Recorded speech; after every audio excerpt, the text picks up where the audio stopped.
Thanks so much, and thanks for kind of a rendition of your program. Just have a couple quick questions. Some in Indian country have expressed concern that your bond guarantee program emphasizes land as collateral, and we see this all across lending in Indian country, where land is held in trust or land is allotted and held in trust, and a lot of concern about that as a policy which really limits the availability of access to a lot of programs, and from what I understand, potentially yours included.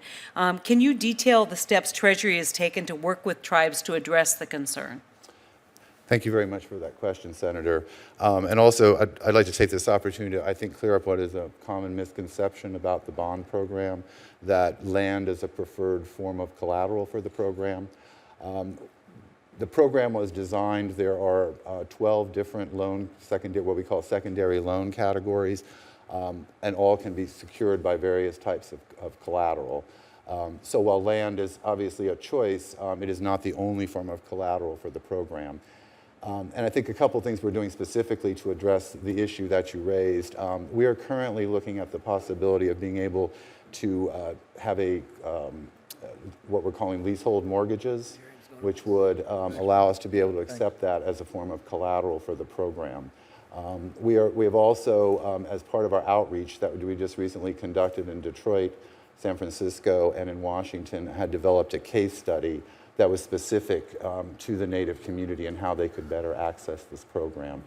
So I think we are taking several positive steps to try to improve the access that Native communities have to the program. It's troubling because securitizing a loan, frequently it is done with land, and there's great limitations in terms of, number one, even if the tribes wanted to do it, whether it would be advisable.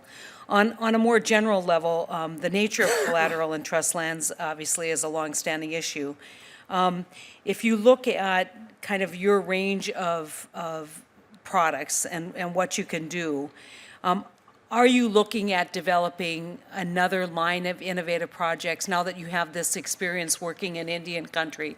What would you recommend in terms of additional avenues moving forward to help capitalize business opportunities in Indian country? So in addition to the bond program, which as you know is our newest program, and it is the only one of our programs that actually requires collateral, because of the fact that it's a zero subsidy program, and so therefore in order to try and achieve the zero subsidy, we need to be able to have collateral in case there are losses on the program to cover those losses.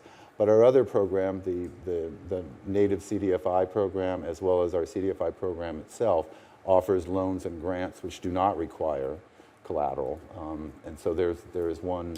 Well, I guess what I'm getting at is Indian country, like a lot of other places where you see a higher level of poverty, is basically lacks in financial institutions, and that means unless you have a great local community banker in the outlying communities, it becomes very difficult. In fact, we have one nation, Indian nation in North Dakota, that actually has begun a mortgage bank. And so this is not a new problem. This is a problem that I confronted when we ran housing finance in terms of the first-time homeowners program.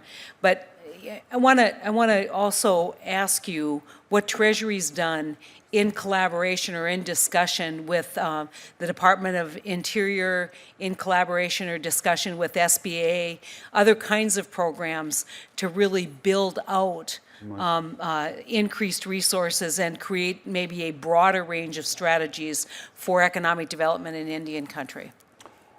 So we have engaged in some discussions, but I get your point, and I think we can certainly reach out more to SBA and to the other agencies to continue those discussions. And I say this because, Senator Dorgan, when he was here, told us about, having programs on reservations where one didn't even know what the other one was doing, and they all had the same mission.